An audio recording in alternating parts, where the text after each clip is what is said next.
Hi, good morning ಎಲ್ರಿಗೂ. ನಾನು ಪ್ರೀತಿ ಮಾತಾಡ್ತಿರೋದು. ಲಾಸ್ಟ್ ಟೈಮ್ ಒಂದು ವಿಡಿಯೋ ಮಾಡಿ ಹಾಕಿದ್ದೆ. ಅಂದ್ರೆ ಹಿರಿಯರೆಲ್ಲ ತುಂಬಾ ಗಟ್ಟಿ ಇದ್ದಾರೆ ನಮ್ಗಿಂತಾನು. ಅವ್ರು ತುಂಬಾ ವರ್ಷ ಬದುಕ್ತಾ ಇದ್ರು. ನಾವು ಅವ್ರಷ್ಟು ಗಟ್ಟಿ ಇಲ್ಲ ಯಾಕೆ ಅಂತ ಹೇಳಿ. ಸೊ ಒಂದ್ ಅರ್ಥ ಆಗ್ಬೇಕು, ಅವರು ಬ್ಯಾಲೆನ್ಸ್ಡ್ ಆಗಿರೋಂಥ ಊಟ ತಿಂತಾ ಇದ್ರು. ಅವಾಗ ಗೊತ್ತಿದ್ದು ಗೊತ್ತಿಲ್ದೇನೋ ಅವರು ಸಮತೋಲನವಾಗಿ ಆಹಾರನ ಸೇವಿಸ್ತಾ ಇದ್ರು. ಹಂಗಂತಂದ್ರೆ ಒಂದು ಊಟನ ತಿಳಿದು ತಿನ್ನೋದು ಅಂತಂದ್ರೆ ಅದರಲ್ಲಿ ಬ್ಯಾಲೆನ್ಸ್ಡ್ ಆಗಿರೋ ಊಟ ಅಂತಂದ್ರೆ ಏನೆಲ್ಲ ಇರಬೇಕು. ಒಂದು ಬ್ಯಾಲೆನ್ಸ್ಡ್ ಆಗಿರೋಂಥ ಕಾರ್ಬೋಹೈಡ್ರೇಟ್ ಇರಬೇಕು, ಪ್ರೋಟೀನ್ ಇರಬೇಕು, ಫ್ಯಾಟು, ಫೈಬರು, ನ್ಯೂಟ್ರಿಯೆಂಟ್ಸು, ಕ್ಯಾಲರೀಸು ಇವೆಲ್ಲ ಒಂದು ಸಮ ಪ್ರಮಾಣದಾಗೆ ಕ್ಯಾಲರಿ ಎಷ್ಟು ತಗೋಬೇಕು ಅಂತ ಗೊತ್ತಿದ್ದು ಇವೆಲ್ಲನೂ ಒಂದು ಸಮ ಪ್ರಮಾಣದಲ್ಲಿ ತಗೊಂಡ್ವಿ ಅಂದ್ರೆ ನಮ್ಮ ಬಾಡಿ ಚೆನ್ನಾಗಿ ಕೆಲಸ ಮಾಡೋದಕ್ಕೆ ಹೆಲ್ಪ್ ಆಗುತ್ತೆ. ಹಾಗಂತಂದ್ರೆ ಇದನ್ನೆಲ್ಲ ಬ್ಯಾಲೆನ್ಸ್ ಮಾಡೋದು ಹೆಂಗೆ?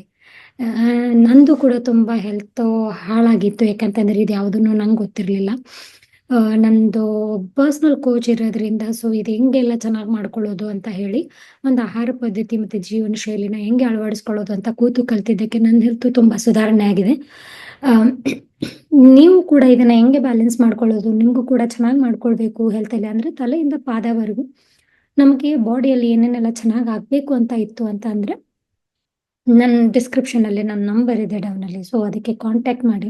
ಇಲ್ಲಾಂದ್ರೆ ಸರ್ವೆ ಫಾರ್ಮ್ ಇದೆ, ಸರ್ವೆ ಫಾರ್ಮ್ನ ಫಿಲ್ ಮಾಡಿ ನಾನು ಅಥವಾ ನನ್ನ ಕೋಚ್ ನಿಮಗೆ ಕಾಂಟ್ಯಾಕ್ಟ್ ಮಾಡ್ತೀವಿ.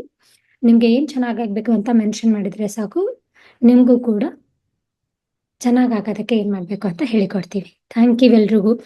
ಮತ್ತೆ ನಿಮ್ಗೆ ಇದು ಇಷ್ಟ ಆಯ್ತು ಇನ್ಫಾರ್ಮೇಶನ್ ಅಂದ್ರೆ ಲೈಕ್ ಮಾಡಿ, ಶೇರ್ ಮಾಡಿ, ಮತ್ತೆ ಕಮೆಂಟ್ ಮಾಡಿ, ಮತ್ತೆ ಸಪೋರ್ಟ್ ಮಾಡಿ.